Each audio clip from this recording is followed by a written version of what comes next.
और कोई आए ना आए। ओम सहनावतु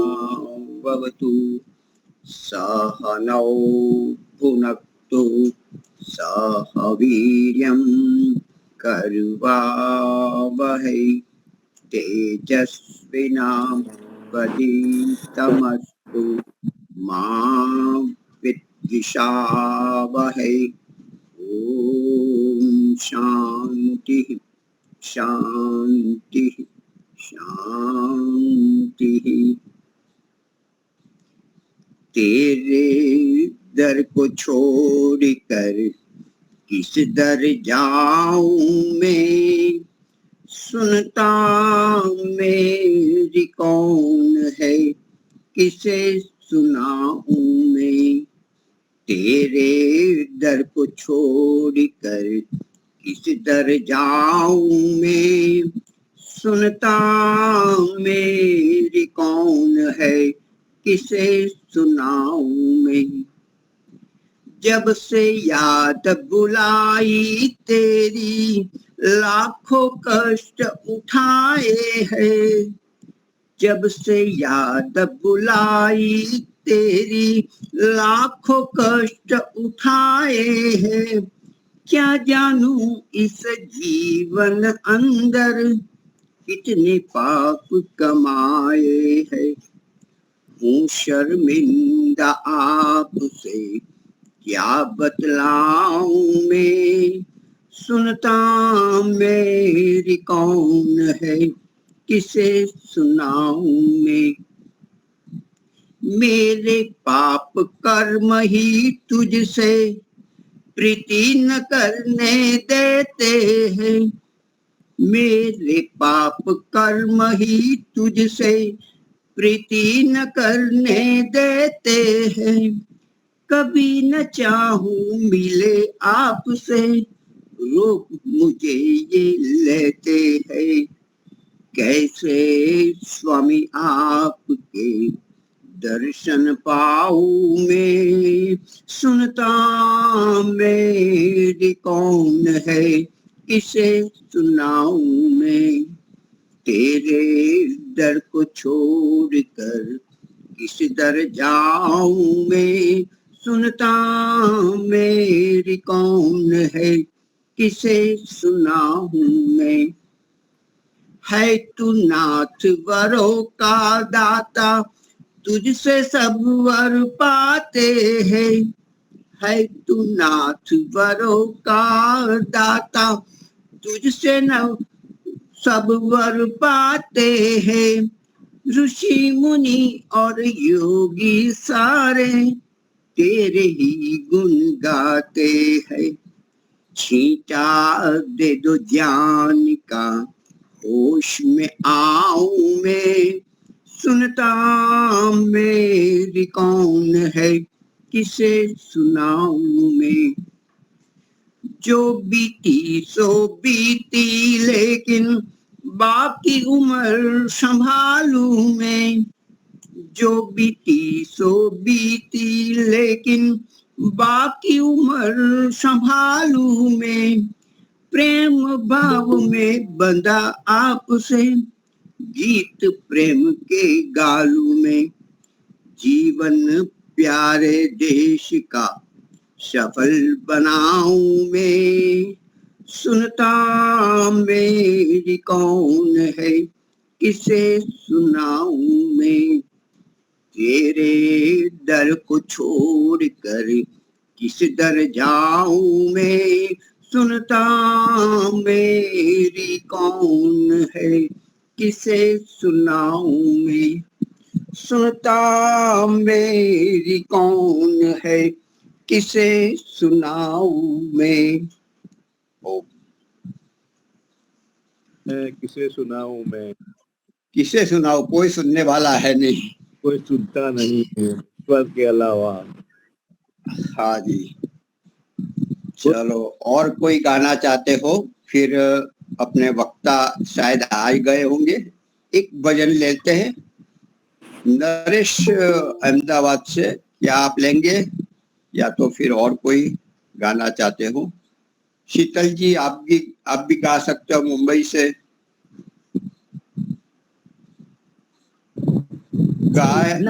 नोरता हूँ ज्योति ती वाटरे अंबे माना नोरता रे मारी नव दुर्गा ना नोरता क्यारे आवे नोरता हूँ ज्योति ती वाटरे આવ્યા માના નોરતા મારી નવ દુર્ગાના નોરતા માટલીઓના ઘાટ રે આવ્યા માના નોરતા મારી અંબે માના નોરતા બ્રહ્મા મંત્ર ભણે માંડવડે વિષ્ણુ શંખ બજાવે બ્રહ્મા મંત્ર ભણે માંડવડે વિષ્ણુ શંખ બજાવે ડમરૂ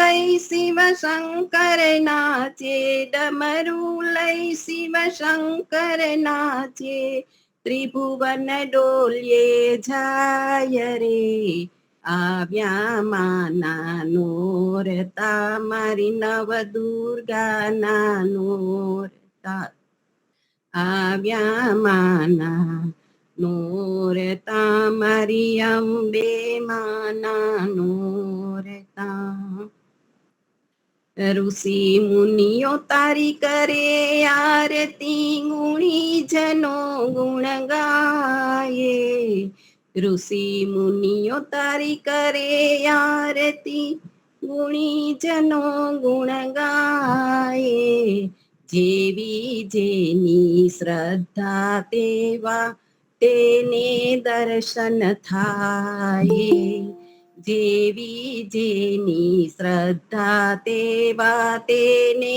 દર્શન થાય આવ્યા માના નોરતા હું જ્યોતિ તી વાટરે અંબા માના નોરતા મારી નવ દુર્ગાના નોરતા આવ્યા માના નોરતા રે મારી અંબે માના નોરતા પ્રજાપતિએ ગણિયારૂણા માટલીઓના ઘાટ રે આવ્યા માના નોરતા મારી અંબા માના નોર ઓમ ઓમ વાહ, સરસ સરસ.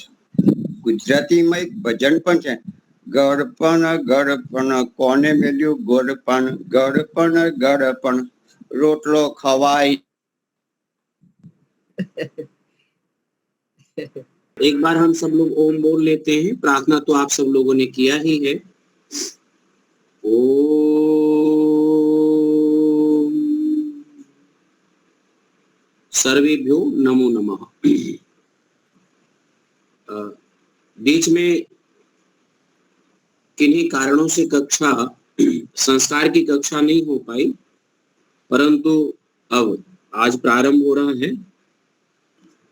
संस्कार के अंतर्गत सामान्य प्रकरण के विषयों पर हम लोग चर्चा कर रहे थे।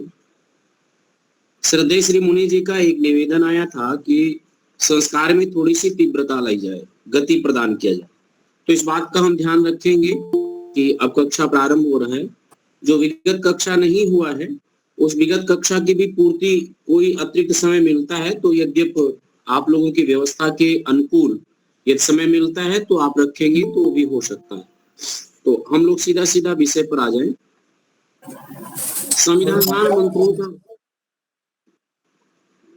जी कोई बोल रहे हैं? नहीं, गलती से हो गया लगता है। तो बीच में अब हम लोग जो प्रारंभ किए थे वो ये था संविधान प्रकरण सामान्य में। तो संविधान प्रकरण के यदि कोई यज्ञ की पुस्तक है तो निकालने से लगभग में सभी मंत्र हो गए थे। क्या मेरी बात सही है?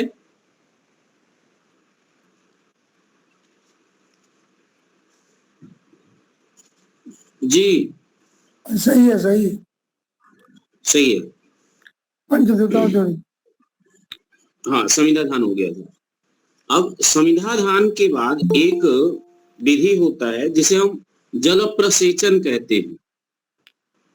जल प्रसेचन में यज्ञ की एक रूपता के संदर्भ में पहले बात करें, जो वेदी होती है वो हम लोगों का चतुष्कोणीय वेदी होती है और 3 मेखला होता है वर्तमान समय में। अभी एक वीडियो प्रारंभ हुआ था जिसमें स्वामी दयानंद जी ने यज्ञ एक अपने जीवन काल में एक यज्ञ वेदी बनवाए थे, जिसमें गार्हापत्य अग्नि, दक्षिणात अग्नि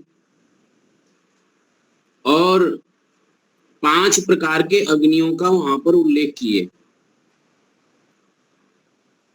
वह आप सब लोग वीडियो ना होगा तो मैं प्रेषित करूंगा। वो अपने धर्मवीर जी हैं, आचार्य कर्मवीर जी हैं संभवतः, उन्होंने उसको प्रेषित किया था। तो जैसा स्वामी जी ने यज्ञ कुंड उस समय, दूसरा यज्ञ कुंड जो हम लोगों का प्रचलित है उसमें 3 मेखलाएं हैं, एक प्रथम सीढ़ी, द्वितीय सीढ़ी और तृतीय सीढ़ी। उसके बाद में जल प्रसेचन की प्रक्रिया प्रारंभ होती है। तो पूर्व दिशा और उत्तर दिशा का जो कोण होता है उसको ईशान कोण कहते हैं। उसी ईशान कोण पर दीपक रखने की व्यवस्था है और जिसमें जल रखा जाता है जिस पात्र में, उस पात्र को कलश कहते हैं।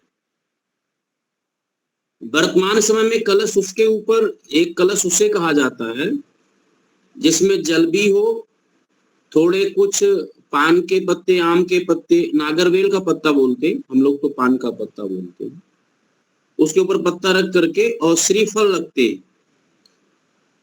और यथा तथा कहीं कहीं दीपक, दीपक के ऊपर अनाज, अनाज के ऊपर मतलब दिया, और दिए के ऊपर जैसे वाटकी कहते हैं उसी टाइप हम यहाँ पर उत्तर भारत में उसको दिया कहते हैं, उसमें चावल रख करके फिर उसके ऊपर दीपक रखते हैं।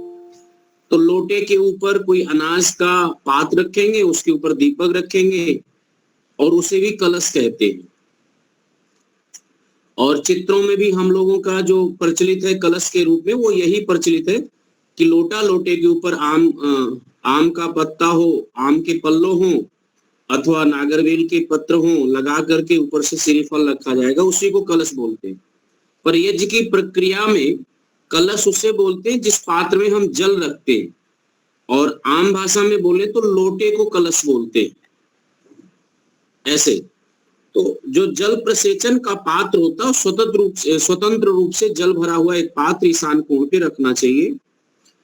और जब मंत्र हम लोग बोलते हैं उस मंत्र के बाद ये प्रारंभ होता है। तो समिधाधान और समिधाधान के बाद पंचाघृत आहुति, पंचाघृत आहुति के बाद यह जल प्रसेचन की प्रक्रिया प्रारंभ होता है। पहले हम लोग 3 मंत्र बोलते हैं। वो 3 दिशाओं में करते हैं, जिसका भाव पहले हम लोग भाव समझ लेते हैं, फिर मंत्र की प्रक्रिया में चलते हैं, उसके स्वरूप को समझते हैं। अभी क्या है कि जल हाथ में लेकर के ओम आदिते नुमन्ने स्वा बोलते हैं और बोल करके एक जल का रेखा उसी दीपक की ओर, जो ईशान कोण पे रखा हुआ है, उसी दीपक की ओर चलते हैं। इसका भाव ये है कि हम प्रकाश की ओर चले। आदितेनुमन्ये स्व।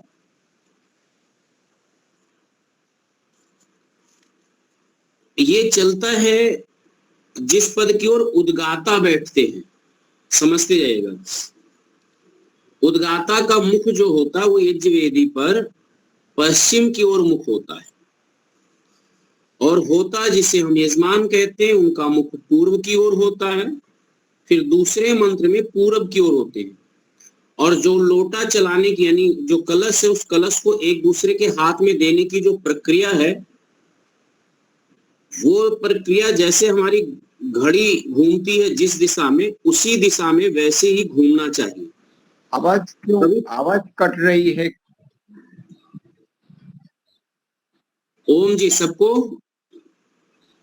सबका वीडियो हमें दिख रहा है और साफ रूप से दिख रहा है, तो इसका मतलब हमारा नेट ठीक है। यदि हमारे नेट में कोई अवरोधता होता तो लोगों का वीडियो नहीं दिखता। कुछ लोगों को प्रॉब्लम होगी, हमें नहीं है। जी, चलो ठीक है, बढ़िया। तो आप लोगों में नेट का ही प्रॉब्लम होगा, ऐसा देख लीजिए।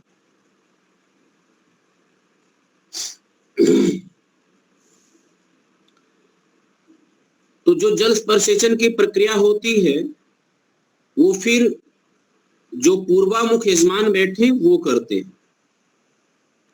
तो श्रृंखलाबद्ध से तरीके से ये समझ लें कि एक तो होना चाहिए जो उस यज्ञ का नेतृत्व कर सके, संपादन कर सके, मार्ग दिखला सके, उसको पता होना चाहिए।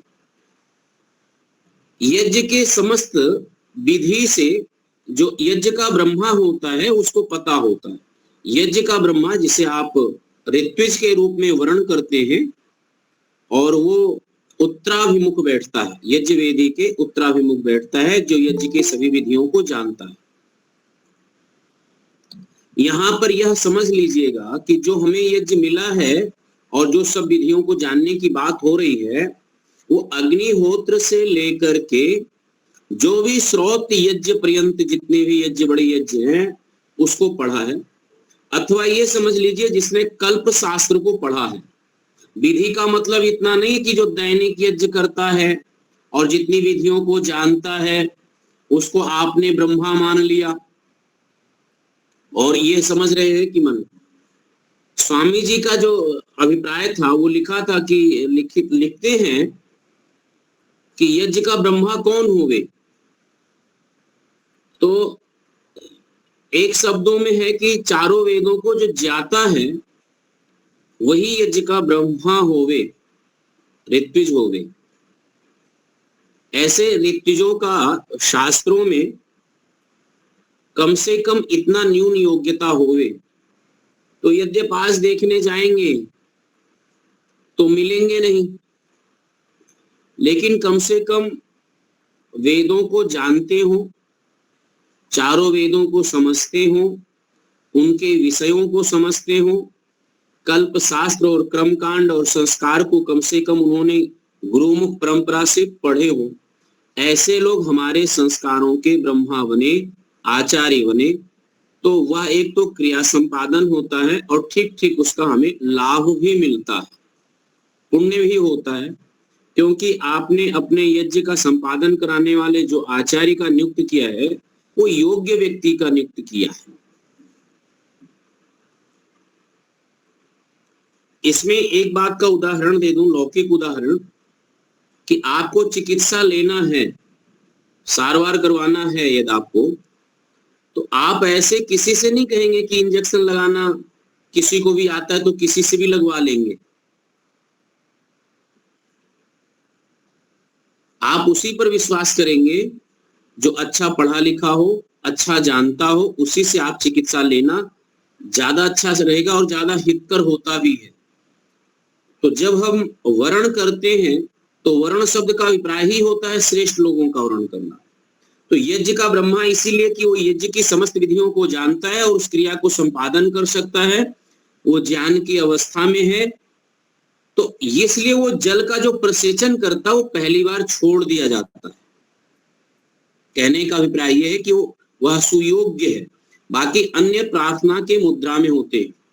मेरा ऐसा भाव है, ऐसा संगति लगाना है, प्रमाणिकता तो भी और भी देख लेंगे। दूसरा, जब यही दूसरा मंत्र बोल करके यजमान अनुमतेनु मन्ने स्वा, यहां पर देखिएगा, एक तो अदिति जो उद्गाता है वो परमात्मा को सीधा संबोधित करके कहता है, परमात्मा हम सब लोग आपके अनुगमन करने वाले होंगे, अनुसरण करने वाले।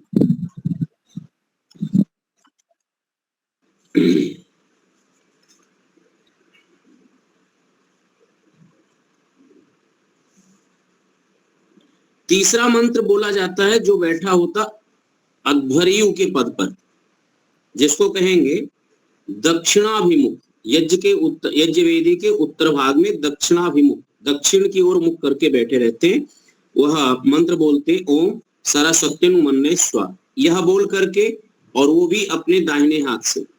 ध्यान देने योग्य बात यह है, जो पश्चिमाभिमुख बैठे हैं वो अपने बाएं हाथ से जल को प्रारंभ करते हैं और दाहिने हाथ की ओर जाते हैं, यानी उल्टे हाथ से प्रारंभ करेंगे और सीधे हाथ की ओर जाएंगे।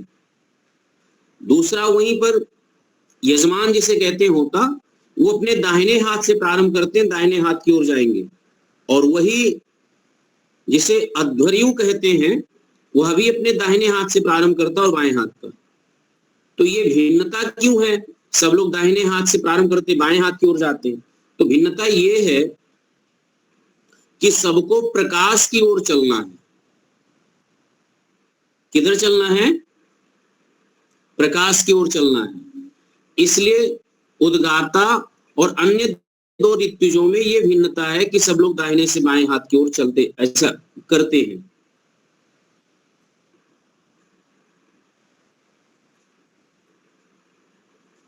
अब ये तो हो गया 3 मंत्रों का भाव, मोटा मोटा भाव जो हुआ वो 3 मंत्रों का ये हो गया। आदित्य शब्द जो अर्थ है, अर्थ पर भी थोड़ा विचार कर लेते हैं। ये तो क्रिया संपादन हुआ, इन 3 पंक्तियों को बोल करके हम लोग करते हैं। 2 अवखंडने धातु है, अर्थात जो खंडित नहीं होता, अखंड है। तो उस परमात्मा को, अखंड परमेश्वर को, अखंड पावन परमेश्वर को हम लोग केंद्रित करके और यह मंत्र बोलते हैं कि प्रभु हम लोग ज्ञान में प्रकाश की ओर चलने वाले बने। दूसरे में हम बोलते हैं हे सर्वरक्षक अनुमति, और अनुमति शब्द का अर्थ निरुक्त से ले और निरुक्त में भी ये विचार किया गया है, अनुमनन नाथ, अर्थात जो अपनी बुद्धि के अनुकूल और हमारे बुद्धि को बनाने में समर्थ है, प्रेरित करने में समर्थ परमात्मा, हम यज्ञ कर्म की सफलता के लिए आपके कृपा से सदैव चलते रहे, यज्ञ मार्ग पर चले। यह भी एक भाव है। यदि इसको और सरल में अर्थ कर ले में, तो यह अर्थ कर सकते हैं कि प्रभु आपकी आज्ञा का पालन करते हुए धर्म के मार्ग पर चले। ये भाव है अनुमति अनुमन्ये स्वाहा का। आपके जो संविधान है वेद में निर्णित, उसके अनुसार हम चले, अपनी मति अनुसार नहीं चले, वेद की अनुमति में अपनी मति रखे।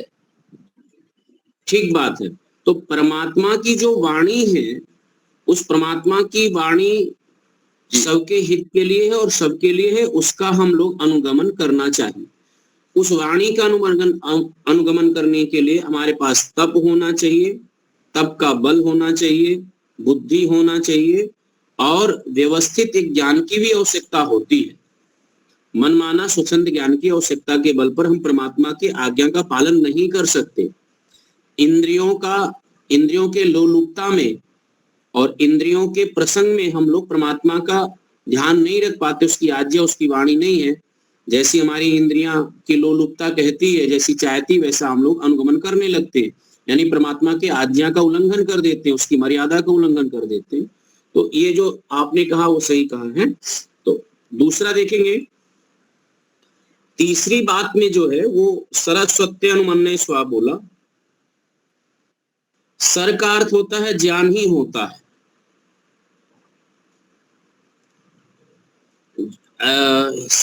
इसमें अंग्रेजी में भी जो शिक्षक होते हैं उनको सर बोलते हैं। तो पूछा जाए भी ये सर शब्द कहाँ से है? सीधा सीधा संस्कृत से उठा करके ले गए। जैसे हम लोग सरस्वती कहते हैं, ज्ञान की देवी, शब्द का अर्थ तो वैसा ही है, किसी आर्टिस्ट ने कल्पना किया सरस्वती देवी का, जिसके हाथ में वीणा है, हंस है, तो वो तो कुछ कहना चाह रहा है, उस परमेश्वर के व्याख्यान को देना चाहता है। तो यहाँ जो ज्ञान से परिपूर्ण है, जिसका शुद्ध ज्ञान है, अखंड ज्ञान है और समस्त जीवों के लोक कल्याण का जिसका ज्ञान है, ऐसा ज्ञान स्वरूप परमात्मा का हम सब लोग अनुगमन करें, प्राप्ति करें। यह भी एक भाव है वो जल के प्रति। तो पहला तो आध्यात्मिक भाव हो गया जो जल का प्रसेचन करते हैं ये। दूसरा भौतिक भाव ये है कि जब हमारी अग्नि यज्ञ कुंड में तपती है और धीरे धीरे उसका लपटें बढ़ते हैं तो ताप बढ़ता है, टेम्परेचर बढ़ता है, तो वहां पर जितने जीवाश्म होते हैं उससे दूरी बनाते हैं। दूरी बनाते हैं तो एक तरफ, तीन तरफ से घेर दिया गया है, एक तरफ खुला रहता है, जिस तरफ खुला रहता है उससे बाहर हो जाते हैं, और जब बाहर हो जाते हैं तो जल से हम लोग घेर देते हैं, और दूसरी चौथा मंत्र भी बोल करके इसको हम लोग घेरते हैं, और जल की एक रेखा, एक लकीर बना देते ताकि बाहर के कीड़े अंदर ना जा सके और दोबारा किसी भी प्रकार से हिंसा ना हो सके, अग्नि के लपटों में ना आ सके। दूसरा है, एक विज्ञान इसमें भी है, भौतिक विज्ञान ही है, कि जहां अग्नि जलती है या अग्नि जल रही है, वहां पर ध्यान ये रखना है कि वहां जल की आवश्यकता होती है। हमारे ये जैसे निकले हुए जो कार्बन डाइऑक्साइड है, अर्थात जो हानिकारक गैसें हैं, वो जल अपने अंदर शोषित करता है, शोषित कर लेता है, और जहां जहां जल की मात्रा जितने होते हैं उसके कण को शोषित करते हैं। इसलिए कलश जो रखे जाते हैं, कलश के ऊपर आप देखेंगे कि बहुत सारे काले काले कण जमा हो जाता है। वो जमा यही हो जाता है कि जल के संपर्क में आने से वो जल के जो वायुमंडल में जो कण थे वो उसी कलश से चिपक जाते हैं, और कलश में जो जल है वो अपने अंदर शोषित कर लेता है। यह एक भी भाव है, लोग ऐसी भी संगति लगाते हैं। अस्तु, तो जल प्रसेचन की प्रक्रिया का एक तो आध्यात्मिक भाव और दूसरा भौतिक भाव है कि किसी भी प्रकार की हिंसा ना हो, मूल बात।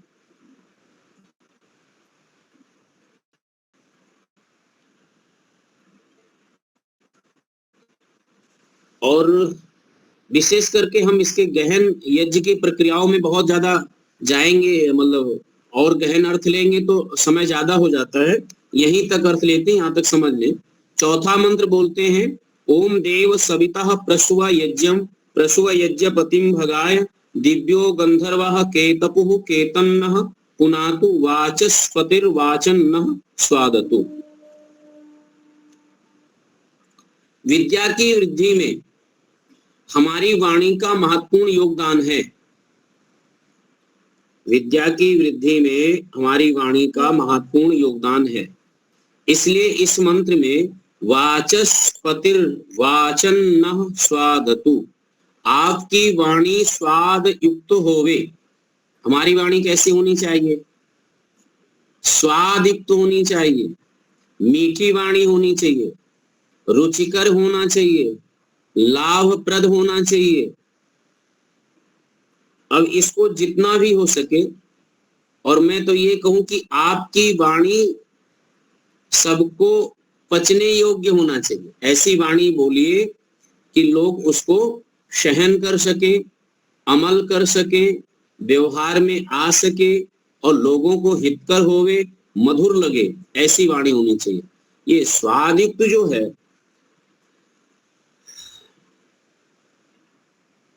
वह विशेष करके दिया। तो एक एक शब्दों का इस पे अर्थ हम विचार करते हैं, जरा मोटा मोटा अर्थ बोलते हैं, आप लोग ध्यान कृपया इसका श्रवण कर लें अथवा लिख ले में। ओम शब्द का सबको अर्थ पता ही है, परमात्मा का मुख्य नाम, निज नाम, सर्वरक्षक, अवरक्षणे धातु। देव अर्थ है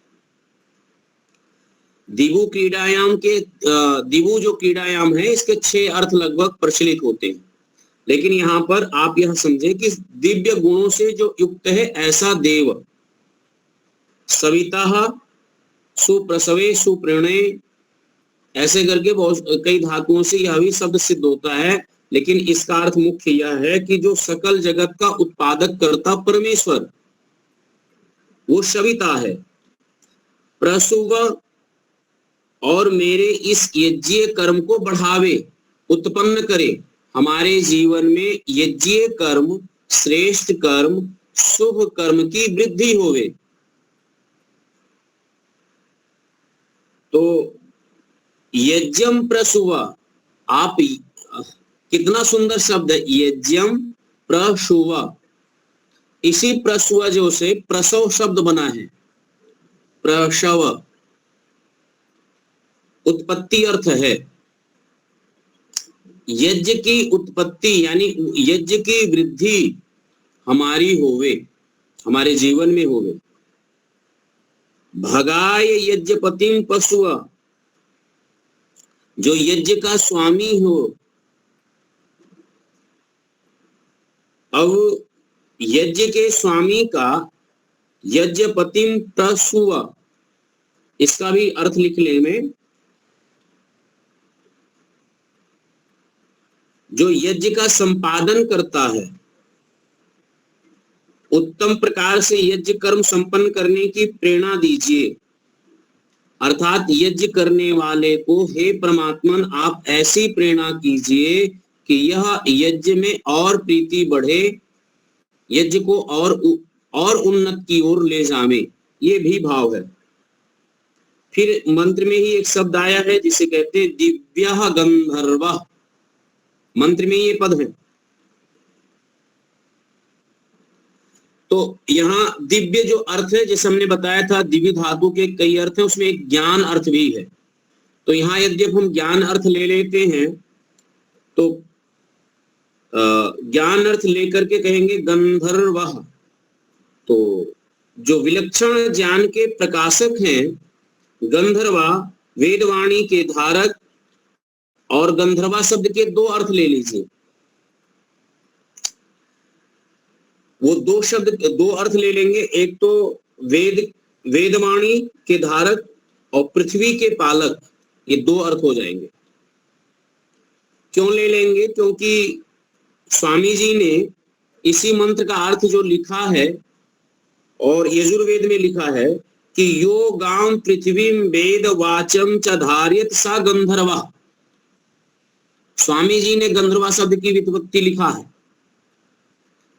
कहते हैं कि यो गाम पृथ्वी वाचम वेद वाचम च धरति स गंधर्वः। गंधर्व कौन है?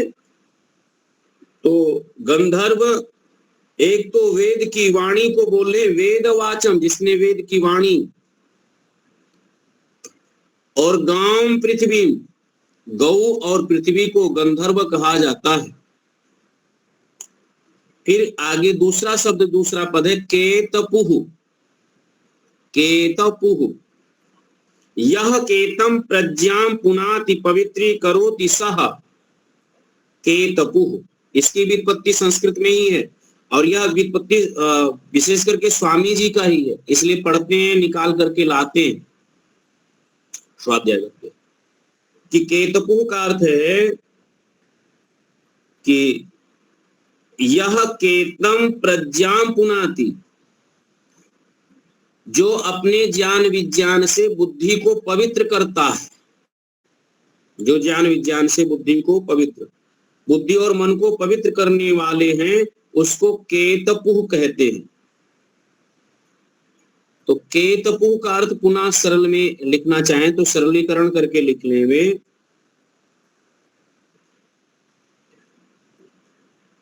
श्रवण मनन निध्यासन। ये शब्द सुने हैं? श्रवण मनन निध्यासन का अभ्यास करके जो अपनी बुद्धि और मन को पवित्र करते हैं, ज्ञान विज्ञान से पवित्र करने वाले को केतपुः कहते हैं।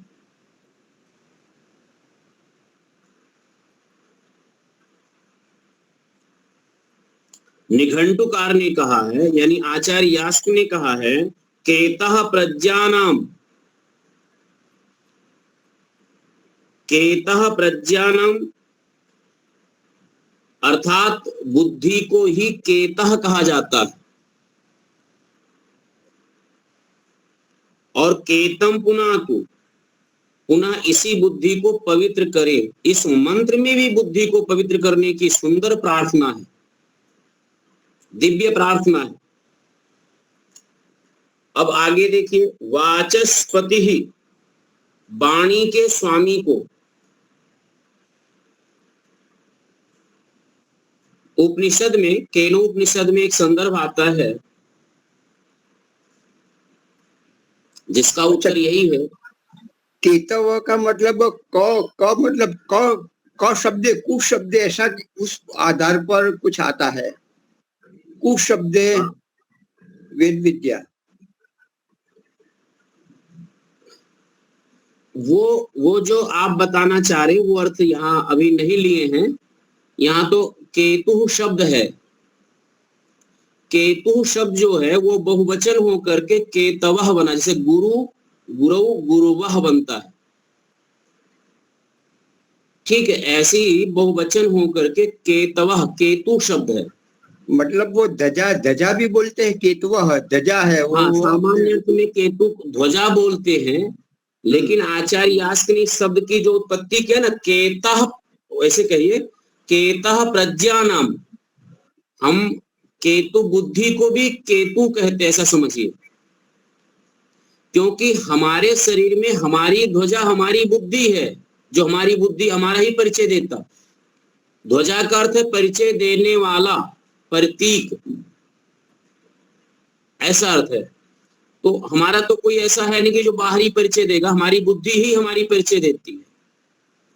हम कैसे, ये तो बुद्धिगत निर्णय होती है। हमारी वाणी में जो भी शक्ति सामर्थ्य अभिव्यक्ति का है वो हमारी बुद्धि के द्वारा ही प्रतीत, बुद्धि नहीं दिखाई दे रही, वाणी के द्वारा हम बोल रहे हैं, लेकिन बुद्धि में जो समाहित विद्या है उसी के द्वारा ही, उसी के आधार पर ही हम अपनी अभिव्यक्ति रखते हैं, जितना स्वाध्याय होता है। हमारी बुद्धि और हमारे कर्म ही हमारा पहचान है। हाँ, हमारी बुद्धि और हमारा व्यवहार ही हमारी पहचान है। वो तो कार्य और कारण का संबंध हो जाएगा। बुद्धि तो कारण है और कार्य जो कारण बुद्धि है, कार्य जो है वो कर्म है।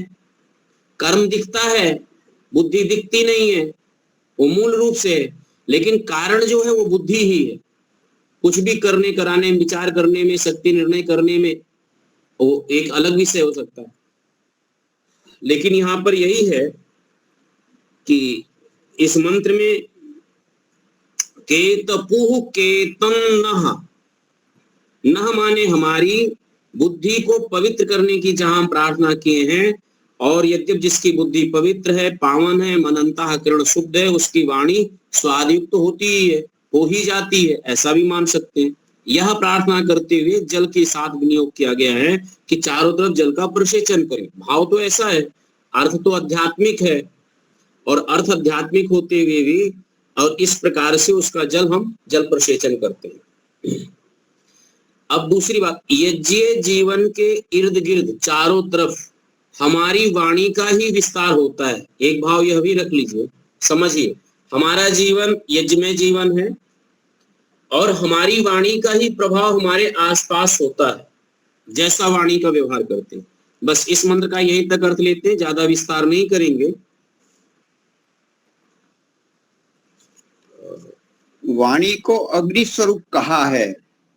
अग्नि और पानी दोनों का मिश्रण से नर और नारी, सूर्य और चंद्र, उस प्रकार से भी बड़ी अच्छी तरह से अनेक विद्वानों ने उनकी चर्चा की है। यद्यप बहुत ज्यादा जाएंगे ना तो मुनि जी वही बात होगी कि समय बहुत लगता है, और फिर आप यही कहेंगे कि समय बहुत लगता है। तो मंत्र का केवल भाव मैं लेना चाहता हूँ, फिर विधि और प्रकरण पे आ जाना चाहता हूँ। और यद्यप उतना है नहीं, एक संदर्भ में ये है कि ये प्रमाण आप लोग लिखना चाहें तो लिख सके कि लोग कहते हैं कि पहले हम यज्ञवेदी के ये दाहिने से बाएं कैसे जाते, इसका प्रमाण क्या है? तो ये आपस्तंभ धर्म सूत्र का प्रमाण है। आदितेनुमन्यस्वेति दक्षिणता प्राचीनम, प्राची कहते हैं पूर्व को, और दक्षिणतः कहते हैं दक्षिण से, तो हम दक्षिण से प्रारंभ करते हैं पूर्व दिशा में, ऐसा ही है, ऐसा लिखा हुआ अग्निजल प्रसेचन। फिर दूसरा है अनुमतेनुमन्यस्येति पश्चात उदीचीनम। उदीची कहते हैं उत्तर दिशा को, पश्चात उदीचीनम, और फिर इसी प्रकार से लिखा उदीची कहते हैं, ऐसा समझ लीजिए। और फिर एक दूसरा है सरस्वत्यनुमन्यस्येति उत्तरतः प्राचीनम। उत्तर से प्राचीन यानी पश्चिम की ओर जाने की विधि लिखा है।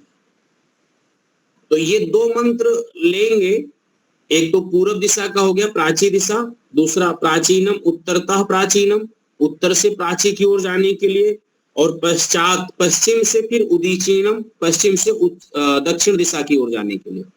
तो ये प्रमाण भी है, प्रमाण लोग पूछते रहते थे कहाँ है, तो ये आपस्तंभ धर्म सूत्र में है, स्वामी जी ने ऐसे विनियोग नहीं किया है, ये आपस्तंभ धर्म सूत्र का है।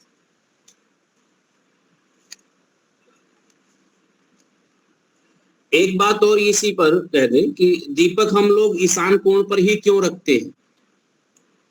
तो अग्नि कोण पर दिशान का जो अग्नि का संधान यज्ञ कुंड में किया जाता है, वो अग्नि का संधान इसीलिए यज्ञ कुंड में किया जाता है कि ईशान कोण की ओर से।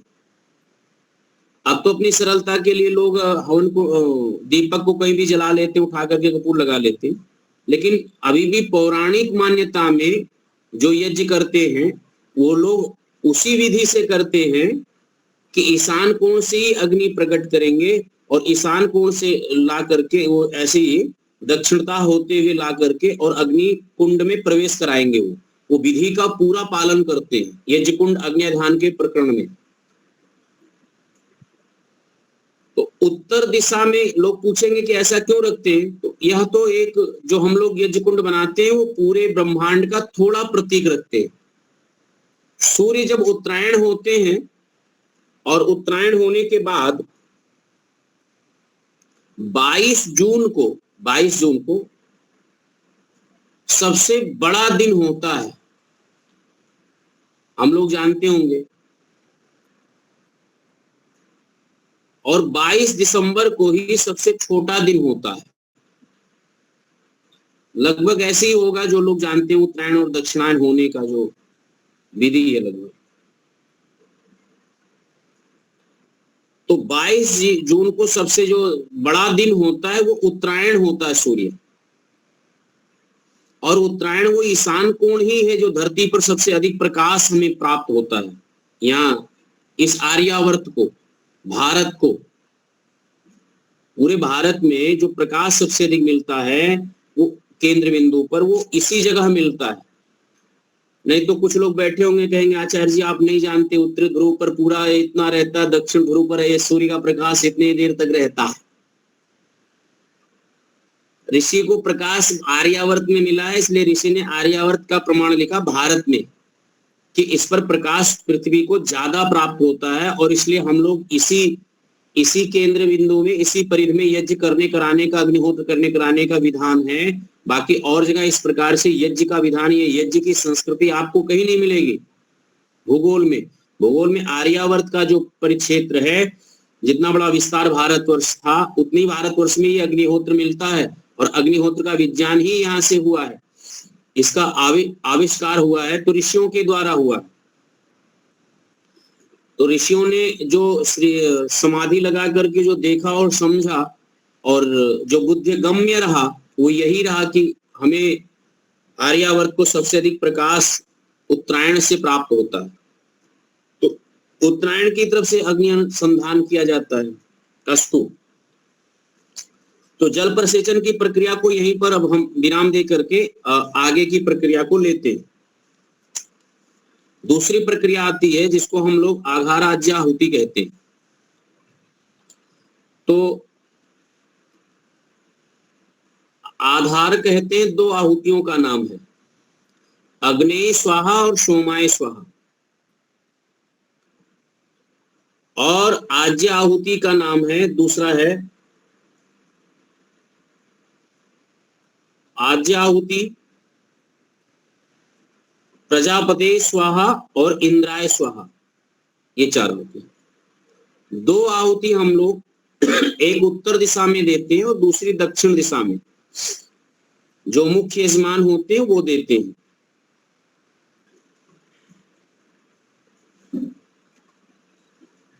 इसका एक भाव ये है कि हम गुरु शिष्य परंपरा में दोनों समन्वय बना करके चले, और गृहस्थ में ये आहुति हम दे रहे हैं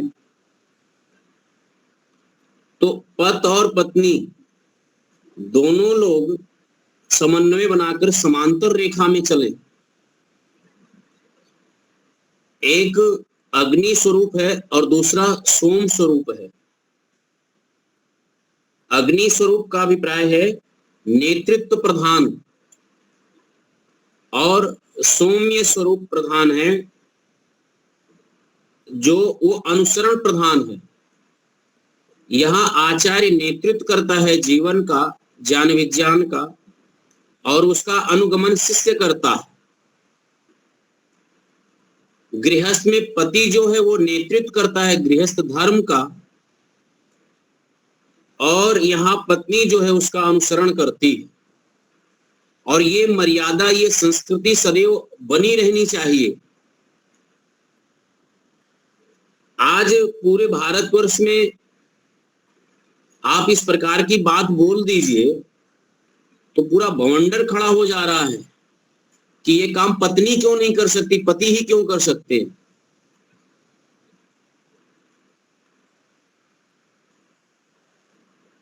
अब इस विषय में ज्यादा क्या बोला जाए, बस समझने की है। लेकिन अभी तक दोनों के कार्य भिन्न भिन्न रहे हैं, और गृहस्थ की सौंदर्यता दोनों के अपने अपने हैं, और दोनों को अपना अपना ही करना चाहिए। आवश्यकता पड़ने पर हमारी देश की नारियां भी युद्ध की हैं और युद्ध में गई हैं और युद्ध धर्म को निभाया भी है। इतिहास में कैकेयी का मिलता है कि राजा दशरथ के साथ गई, युद्ध में साथ दिया और बड़ी वीरांगना थी। रानी लक्ष्मीबाई का सुनते हैं। ऐसे बहुत सारी नारियों का हम सुनते हैं कि उन्होंने समय आने पर योगदान दिया। मैं ये सब मानता हूं, नारियों को प्रमुखता से देना चाहिए। लेकिन यद्यप आपने गृहस्थ धर्म में पति पत्नी के रूप में लिया है तो दोनों के कुछ भिन्न भिन्न रोल हैं, और यह प्राकृतिक रूप से दोनों के रोल अधिक अलग अलग हैं। यद्यप दोनों में समानता हो तो हम लोगों की ओछी बात नहीं करनी चाहिए। तो पुरुष का अलग दिखता ही और महिलाओं का अलग दिखता है दोनों के कार्य। महिला सौम्य रूप में होना चाहिए और पुरुष को नेतृत्व रूप में होना चाहिए। हाँ, पुरुष शारीरिक रूप से और बौद्धिक रूप से उसके अंदर पौरुषता होनी चाहिए, नेतृत्व करने की क्षमता होनी चाहिए, और बुद्धि का कुशल होना चाहिए। और जो वात्सल्य, जो प्रेम गृहस्थ धर्म को निभाने के लिए होता है वो माताओं के अंदर होता है। इसीलिए हम प्रार्थना ही यही परमेश्वर से करते हैं कि प्रभु अग्नि स्वाहा सोमाय स्वाहा, ये दोनों हम अपने धर्म का निर्वहन करते हुए अपने घर को, अपने जीवन को, अपने समाज को शुभमय बनाए, यज्ञमय बनाए, सुगंधितमय बनाए। ये प्रार्थना ही है, प्रथम प्रार्थना है। यही आहुति यद्यप वानप्रस्थ में हम देते हैं तो हमारे जीवन का नेतृत्व प्रधानता से परमात्मा में हो जाता है। साधक और साध्य का संबंध हो जाता है। साधक और साध्य और साधक के रूप में हम रहते हैं। परमात्मा हमारे जीवन का नेतृत्व करता है और हम उसके अनुगमन करने वाले होते हैं। पूर्णतः साधना का भाव रहना चाहिए। ये मैं अपने विचार से बात बोल रहा हूं, बहुत चिंतन मनन करने के पश्चात ये 2 आहुतियां समांतर देने के भाव क्या हैं। तो यह एक भाव बड़ा सुंदर भाव है और जीवन को उन्नत करने का ही भाव है। और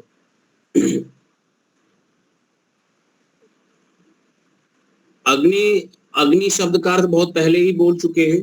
और सोम शब्द का अर्थ यहाँ पर सोमाय स्वाहा, हम सोम के लिए अर्थात शांति के लिए, सौम्य स्वभाव के लिए ये आहुति प्रदान कर रहे हैं, ऐसा भाव समझ लीजिए।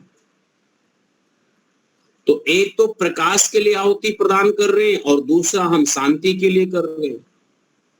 पहली आहुति प्रकाश ज्ञान के लिए कर रहे हैं, तो दूसरी आहुति हम सुख के लिए कर रहे हैं।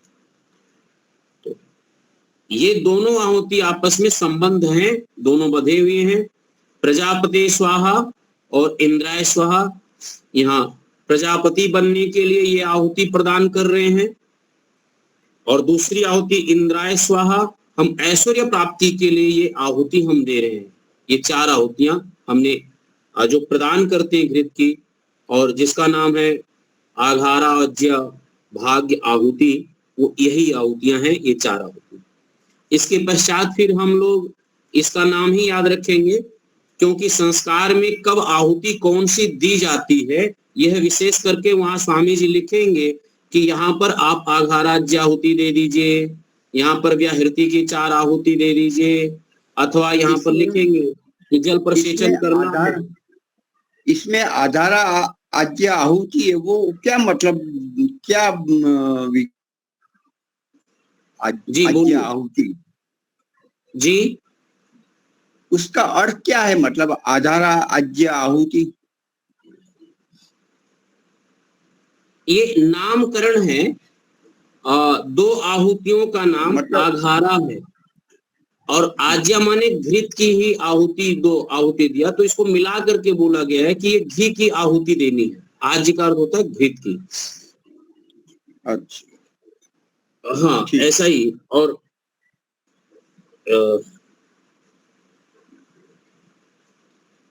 महर्षि जी ने इस पर जो लिखा है संस्कार विधि में, मुख्य होम के आदि और अंत में जो आहुति दी जाती है, उनमें से यज्ञ कुंड के उत्तर भाग में जो एक आहुति और यज्ञ कुंड के दक्षिण भाग में दूसरी आहुति होती है, उसे आघारावज्याहुति कहते हैं। जो कुंड के मध्य में आहुति दी जाती है उनको आज्य भागा आहुति कहते हैं। सो घृत पात्र में से श्रुआ को भरकर अंगूठा मध्यमा नामिका से श्रुआ को पकड़े और यह आहुति लिखा घृत देने का। तो ये नामकरण दिया है। और वैसे अघ कहते हैं पाप को, यदि अर्थ में जाएंगे तो, और पाप के मर्षण को कहेंगे तो वो तो आगे लिखा है, लेकिन यहाँ आघारा ज्योति ये कहते हैं।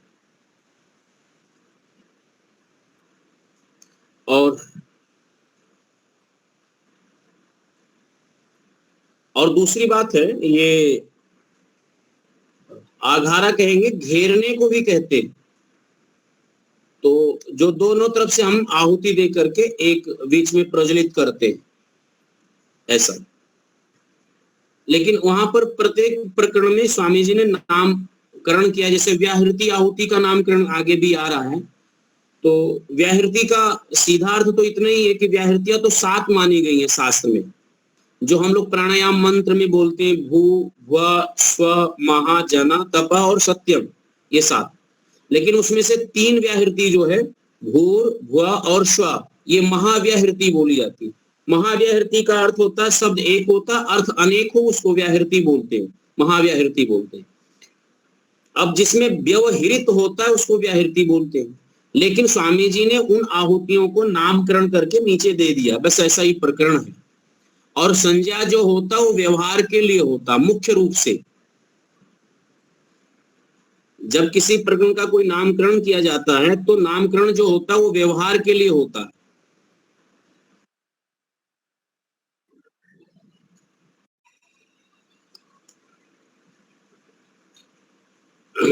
तो ये 4 आहुतियां हो गई। व्याहृतियों का प्रकरण आता है। दूसरा हम लोग वो भूर अग्ने स्वाहा सोमाय स्वाहा, आज इसको भी पूरा कर लेते हैं, ज्यादा नहीं है। तो यह भी हम प्रत्येक उसमें परमात्मा के ही नाम से है।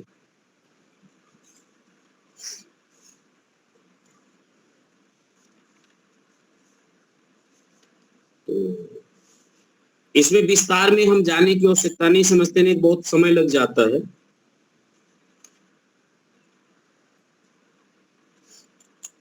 भूर अग्नि, भूर कहते हैं वही प्रथम जो हम लोग पढ़ चुके हैं, जो हमारे जीवन का आधार है, परमपिता परमेश्वर। हे पावन परमेश्वर, हम ये आहुति, जो ये आहुति हम दे रहे हैं, ये आपके लिए दे रहे हैं, इसमें मेरा कुछ नहीं। इदम नमम का भी बहुत अच्छा भाव है, आप समझते हैं। तो इदम का अर्थ होता है यह, ना का अर्थ है नहीं, मम माने मेरा। जो हम ये प्रदान किए हैं इसमें मेरा कुछ नहीं है। तो इस शब्द का या इस वाक्य का भाव ये है, पूर्णतया परमात्मा में शरणागति होना, भक्ति का भाव पैदा करना। अनन्य जो बोलते ना कि अनन्य शरणागति, जिसे ईश्वर प्रणिधान कहते। ईश्वर प्रणिधान को स्वामी जी ने लिखा भक्ति विशेष, और भक्ति विशेष को खोला परमात्मा के आज्ञा पालन करना और योगाभ्यास। तो एक श्रृंखला बिठा ले। यदि हम चाहते हैं कि हम परमात्मा का होकर रहें और परमात्मा को प्राप्त करें, तो हमें भक्ति विशेष हृदय बनाना पड़ेगा। इसी को यह शब्द पौराणिक जगत में बहुत होता, अनन्य शरणागति होना। यदि ये अनन्य शरणागति का भाव लेवे तो हमारे यहाँ ईश्वर प्रणिधान है। प्रत्येक कार्य में परमात्मा को समर्पित करके परमात्मा की प्राप्ति के लिए हम कुछ कर रहे हैं, सुन रहे हैं, खा रहे हैं, पी रहे हैं, चल रहे हैं, जो भी कुछ दैनिक नित्य क्रिया कर रहे हैं, वह सब कार्य परमेश्वर से जोड़ करके देखा जाए। इसी बात को स्वामी जी ने कहा कि भाई भक्ति विशेष क्या है, तो कहा ईश्वर की आज्ञा पालन करना। तो ईश्वर की आज्ञा पालन क्या है, तो योगाभ्यास विशेष करके करिए। अब योगाभ्यास, तो ये एक चीजों को समझ लें, बाहर के किसी आडंबर से, बाहर के किसी भी पुरुषार्थ से, बाहर के किसी भी तप त्याग से परमात्मा की प्राप्ति नहीं होती है। परमात्मा की प्राप्ति का संबंध अंतःकरण से ही है, अंतःकरण से है ये भाव। तो यज्ञ में जो हम इदं नामम का भाव बोलते हैं, ये बहुत शुद्ध त्याग भाव है, और बिना त्याग भाव के कुछ प्राप्त नहीं होता। हम एक कुर्सी पर बैठे हुए हैं और दूसरे कुर्सी की प्राप्ति चाहते हैं, तो पहली वाली कुर्सी हमें छोड़नी पड़ती है, तब दूसरी पहुंचती है। अथवा इस त्याग के भाव को देखिए कि एक आहुति यद्यप आपने अग्नि कुंड में दिया और दूसरी आहुति देना चाहते हैं, तो आप शुरू में भर करके रखिए कि अब ये आहुति हम अग्नि में नहीं छोड़ेंगे तो दूसरी आहुति फिर उस चम्मच में नहीं आ सकती, और दूसरी आहुति आप दे नहीं सकते, और दूसरी आहुति की क्रिया का फल आपको प्राप्त नहीं हो सकता। तो कोई भी क्रिया की प्राप्ति से पूर्व एक क्रिया को छोड़ना पड़ता है, त्यागना पड़ता है। एक वस्तु को प्राप्त करने के लिए दूसरे वस्तु की आपको करना ही पड़ता है, दूसरा कोई विकल्प नहीं बचता है। तो यह महान भाव, अब हमारे जो इदं नमम का भाव चलता है उस पर हम अगला प्रकरण फिर पुनः रखेंगे। आप सब याद रखिएगा, व्याहृति का ही भाव यहाँ पर हम लोगों ने प्रारंभ किया था। व्याहृति की आहुतियां हैं। हम सामान्य प्रकरण पूरा करके पुनः हम लोग संस्कार में प्रवेश करेंगे। और 15 तारीख, अगला कौन सा तारीख है जी मुनि जी? हमारे लाकरोडा में तो 15, 16, 17 है। तो आप यहाँ आप आने वाले हैं लाकरोडा में? वही मैं बोल रहा था। हाँ, तो कोई बात नहीं, कहीं एडजस्ट करेंगे, या तो देखते हैं, नहीं तो छुट्टी भी रखना। रामनवमी के दिन तो छुट्टी ही रखेंगे हम 17 तारीख को, लेकिन 15, 16 को देखते हैं क्या करना है, सोचते हैं जी। कोई बात नहीं, अन्य व्यवस्था हम कर लेंगे जी। जी दूसरा ये भी है कि यज्ञ शिविर अभी आचार्य आशीष जी जिंद हरियाणा में अभी हो रही है। तो हमारे घर से वानप्रस्था हमारे पन्ना जी गए हैं, वर्षाबेन दवे भाव हुए, क्या क्या मुद्रा क्या हमें बताते हैं, सोम क्या है, अग्नि क्या है, सूर्य क्या है, ये सब बातें समझाएंगे। उसका आध्यात्मिक और वैज्ञानिक क्या है उस प्रकार का बताएंगे आचार्य आशीष जी। तो वहां गए हैं। तो 6 दिन की शिविर है, पूरे दिन के वहां निवासी शिविर है।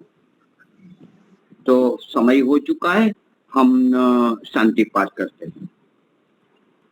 ओम जौ शांतिरंतरिक्षं शांति पृथ्वी शांतिराप शांतिरौषधयः शांति वनस्पतयः शांति